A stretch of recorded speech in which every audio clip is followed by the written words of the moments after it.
ভাবছি সুইসাইড করব। তুমি আমার ঘাড় মটকাচ্ছ না কেন? খাইছে এমন মেয়ে বাপের জন্মে দেখি নাই। ঘাড় মটকাতে যাবো কেনে? আমার খায়া বয়সা কাজ নেই? ঘাড় মটকাই আর তুমিও পেতনি হইয়া আমার গাছটাতে উঠি বসো।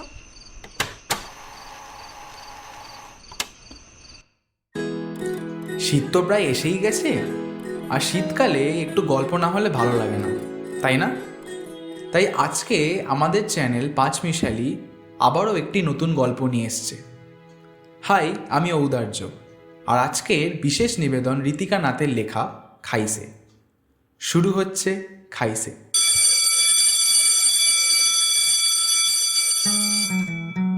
স্কুলে ইন্সপেক্টর এসছেন। আজ ক্লাস 6B এর সেশনের প্রথম ক্লাস। রুমে নাম রোল নাম্বার বলার কাজ চলছে। স্কুল ইন্সপেক্টর স্যার চুপচাপ 6B এর ঘরে দাঁড়িয়ে রোল কল শুনছেন। হেডম্যাম কি জানি এক মনে ইন্সপেক্টরের পাশে দাঁড়িয়ে নোখ খেয়েই চলেছেন। রোল নম্বর 60, অপেক্ষা কর। Present ma'am. আর যায় কোথায়? ইন্সপেক্টর স্যারের নাক কুচকে উঠল, হেডম্যাম খিচিয়ে উঠলেন। ম্যাম বললেন না অপেক্ষা করতে। ক্লাস 6-এ পড়ো, ছোট্টটি নেই আর। টিচারদের কথা শুনতে হয়, এই বোধটুকু নিয়ে হয়নি? মা কিছু শেখাননি? আর বলবেন না স্যার, এসব অভদ্র মেয়েগুলোর জন্যই স্কুলটার প্রেস্টিজ নষ্ট হয়। নাগারে বকে যেতে যেতে হেডম্যাম শাড়ির আঁচলটা কোমরে গুজেই চললেন, যাকে নিয়ে তার কানটা আচ্ছাসে নাড়াচাড়া করতে পারেন। ক্লাস টিচার মিনমিন করে বলে ওঠেন, ম্যাম মানে থাক না, আসলে না না অঙ্কিতা, এইসব কাণ্ডজ্ঞানহীনতা কোনোভাবেই টলারেট করা হবে না। বলে সেই কাণ্ডজ্ঞানহীনার বাকানটা আচ্ছাসে পাকড়ে ধরে নাড়িয়ে দিলেন। এইবার ক্লাস টিচার অঙ্কিতা ম্যামের আর সহ্য হলো না। অন্যায় যে করে আর অন্যায় যে সহে ইত্যাদি ভেবে নিয়ে সুউচ্চ কণ্ঠে সরব হলেন। ম্যাম মানে আসলে ওর নামই অপেক্ষা কর। ক্লাসময় খুক খুক এবং ইন্সপেক্টর স্যারের খ্যাক খ্যাক শুনে ভীষণ রকম অপ্রস্তুত হয়ে হেড ম্যাম নামটা ভুলে যাওয়ার মতন মুখ করে উঠলেন। তা সেটা আগে বললেই হতো। নাম নিয়ে অপেক্ষার এই বিভ্রাট ওদের বাড়ির ফ্রিজটার মতোই পুরনো। ও তাই মনে মনে ভীষণ রকম প্রতিজ্ঞা করে, বড় হয়ে আর কিছু করুক না করুক, নাম তো অবশ্যই পাল্টাবেই। তবে শুধু নাম নিয়ে নয়, আরও যে কত জ্বালা। যেমন ধরো, অপেক্ষাকে একদিন মালবিকা ম্যাম ইংরেজি পড়তে দিয়েছেন। It was trying to make a cobweb on the ceiling of the cave. এবং ও পড়ল, এবং সমস্ত ক্লাস আর দিদিমণি শুনলেন। It was trying to make a cow wave on the killing of the cow. দিদিমণি চশমাটা খুললেন, খুব শান্তভাবে বললেন, অপেক্ষা, তুমি আমার চেয়ারে এসে বসবে? ব্যাস, আর কি, সারা ক্লাস হিহি। এরই মধ্যে অপেক্ষা আত্মবিশ্বাসের সঙ্গে উত্তর দিল, না ম্যাম, আপনার চেয়ারে ফ্যানের হাওয়া পৌঁছয় না।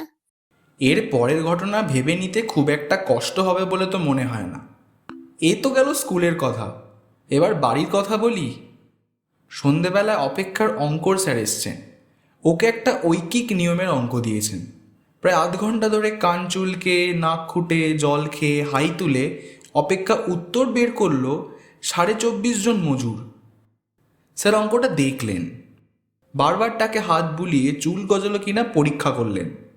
অবশেষে সামান্য কেসে জিজ্ঞাসা করলেন, মামনি, বইয়ে তো 19.5 লিটার জলের কথা লেখা আছে, তোমার উত্তর কোন নিয়মে ঠিক হলো? অপেক্ষা একটুও ঘাবড়ে না গিয়ে খাতা নিয়ে দ্রুত নিয়ম লিখে যেতে লাগলো।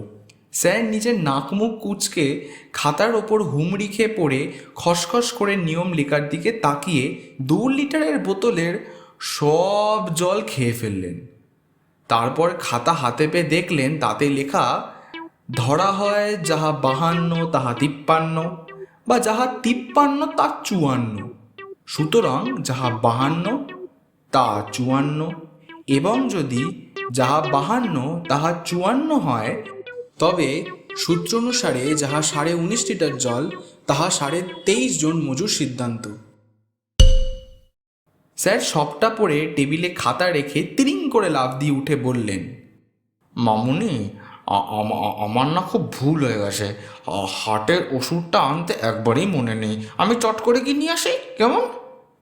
ব্যাস, স্যার নো পাত্তা। অপেক্ষা প্রায় মিনিট 5 অপেক্ষা করার পর চুপচাপ করে স্যারের বরাদ্দ চা বিস্কুটটা খেয়ে ফেলল। ও নাকি খুব পাকা হয়ে গেছে, তাই ওর চা খাওয়া বারণ। আচ্ছা, চা খাওয়ার সাথে পাকামোর কি সম্পর্ক? কোনো মানে হয়? এদিকে ওর ইউনিট টেস্টের খাতা দেখে বাড়ির বড়রা মিলে একটা যাচ্ছাতাই কাণ্ড করে ফেলার পর অপেক্ষা ঠিক করে এই জীবন আর সে রাখবে না। নাক টানতে টানতে একটা সুইসাইড নোট লিখে ফেলল। বিদায় হে পাষাণী পৃথিবী, বিদায় বাবা মা, তোমরা তোমাদের সোনামানিক বড় ছেলেকে নিয়ে থাকো। আমার মতো অকালকুশম্যানদের কথা ভেবে খামোখা সময় নষ্ট করে লাভ নেই। যদিও আমি কথাটার মানে জানি না, তবু বলছি সময়ের ভয়ঙ্কর দাম নর্মাল বাজারে কিনতে পাওয়া যায় না। আমার জন্য তোমরা বৃথা চোখের জল খরচ করো না। জলের ভান্ডার ক্রমশ ফুরত হচ্ছে। আমার মৃতদেহ দেখে 4-5 বার নাক টানলেই আমি খুশি হব। স্বর্গ থেকে পুষ্প বৃষ্টি করব। যদিও ওখানকার ফুলের দাম সম্পর্কে আমার তেমন আইডিয়া নেই। কিনতে না পারলে সরস্বতী ঠাকুরের পদ্ম ফুলটা কেড়ে এনে ওর পাপড়ি বৃষ্টি করব। ওর মতো ওয়ার্থলেস ঠাকুর আর দুটো হয় না। নোট তো লেখা হলো, সুইসাইড কি করে করবে? প্রথমে অপেক্ষা ভাবলো টিভিতে যেমন দেখায় তেমনি খচাং করে হাতের শিরা কেটে ফেলবে। রান্নাঘর থেকে ছুরিটাও আনলো, কিন্তু হাতের ওপর অল্প বুলাতেই একটা সাদা আঁচড় পড়ল, আর তাতে মারাত্মক জ্বালা করতে লাগলো। না, রিজেক্টেড। আচ্ছা, গায়ে আগুন ধরিয়ে দেব? না বাবা, ফোসকা পড়ে যাবে। বাড়ির ছাদ থেকে লাফ দেব? না, হাত পা ভেঙে যাবে, খুব ব্যথা করবে। তাহলে রেলে কাটা পড়ি? ইস, অত বড় ভারী জিনিসটা ঝিকঝিক করতে করতে যাবে গায়ের উপর দিয়ে, ব্যথা লাগবে না বুঝি? সেদিন বুবাই পিঠের উপর লাফিয়ে পড়লো, তাতেই যা মারাত্মক লেগেছিল। পাপস হয়েছে, পটাশিয়াম সায়ানাইড কে মরবো। গোয়েন্দা গল্পে পড়েছি, জিভে একটু ঠেকালেই সবাই পটাশ করে মরে যায়। অপেক্ষা খুবই সাবধানে বাড়ির থেকে বেরালো। রাস্তায় প্রথমে যে ওষুধের দোকানটা চোখে পড়লো তার দোকানে গিয়ে 20 টাকা দিয়ে বলল, কাকু, আমাকে 1 চিমটে পটাশিয়াম সায়ানাইড দিও তো। দোকানি চশমার ফাঁক দিয়ে ফ্রক পরা বেনি দোলানো মেয়েটার দিকে তাকিয়ে অবাক হয়ে জিজ্ঞাসা করলেন, কি হবে? অপেক্ষা সোজাসুজি বলল, আমি সুইসাইড করব। দোকানি চূড়ান্ত চমকে 44 হয়ে বললেন, মানে? বাড়ি গিয়ে মন দিয়ে লেখাপড়া করো, সুইসাইড করছে।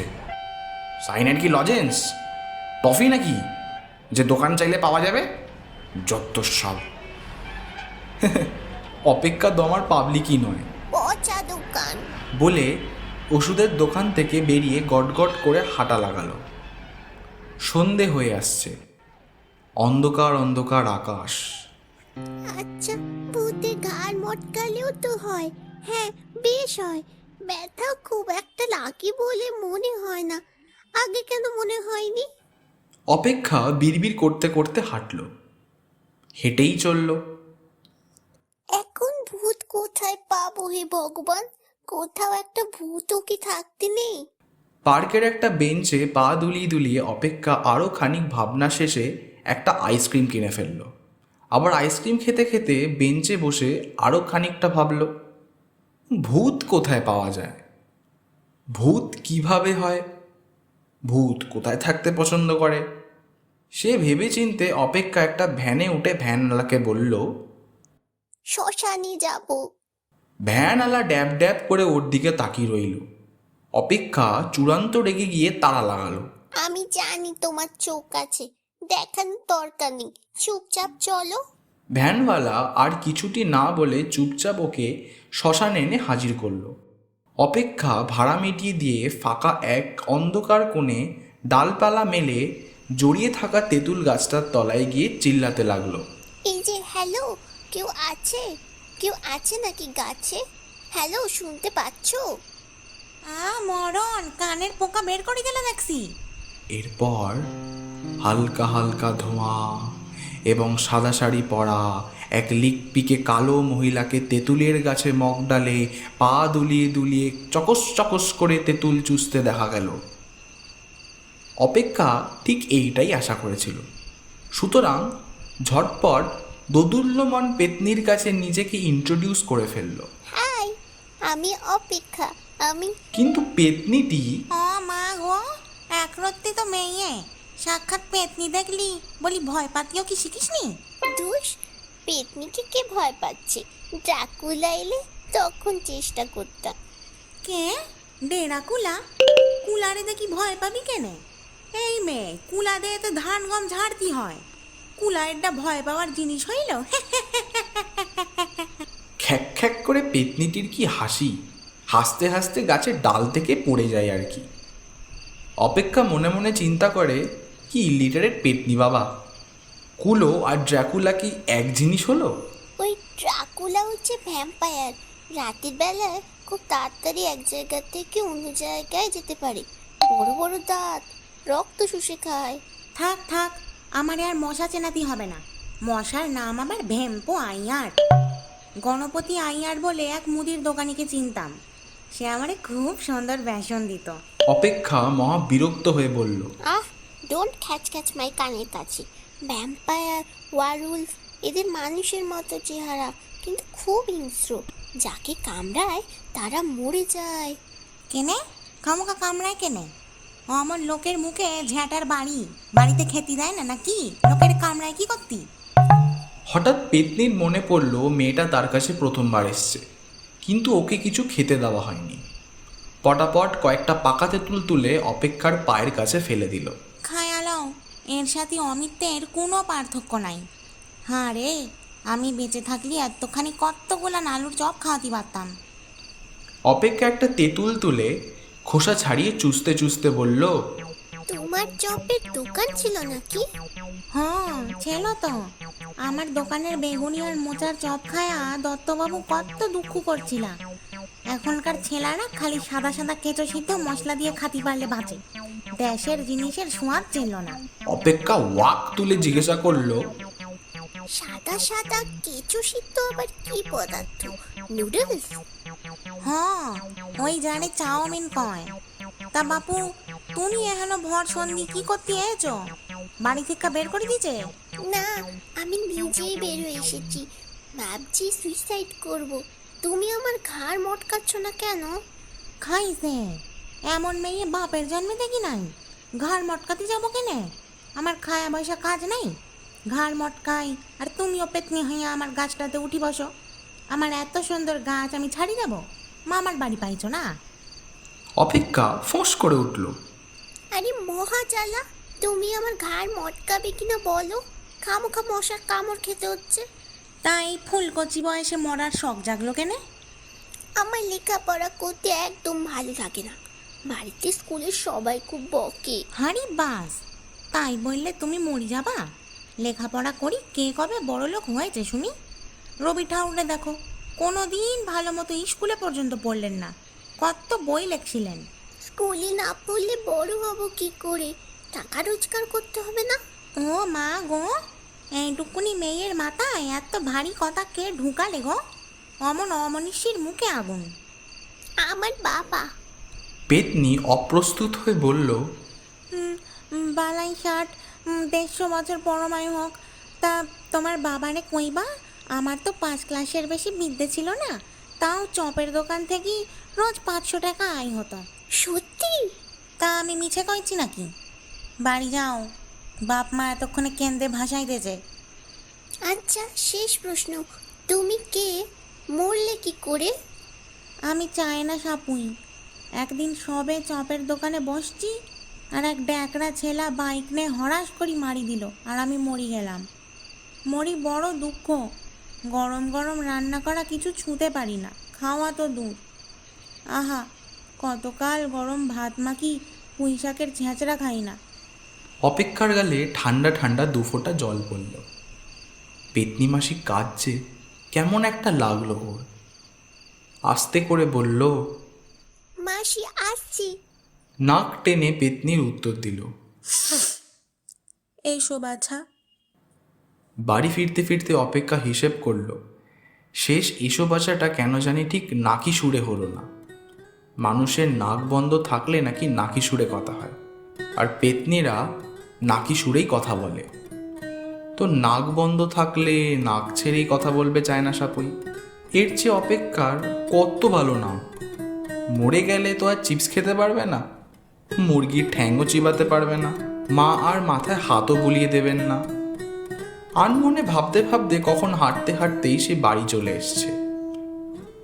মা ওকে দেখে জড়িয়ে ধরে কেঁদে উঠলেন। কোথায় গিয়েছিলি? এত অপছন্দ আমাদের, তোর ভালোর জন্যই তো বকি। রাগ করতে আছে? মায়ের জল ভরা চোখের দিকে তাকিয়ে অপেক্ষা উত্তর দিল, রাগ করো না, আমি আরো ভালো করে পড়বো।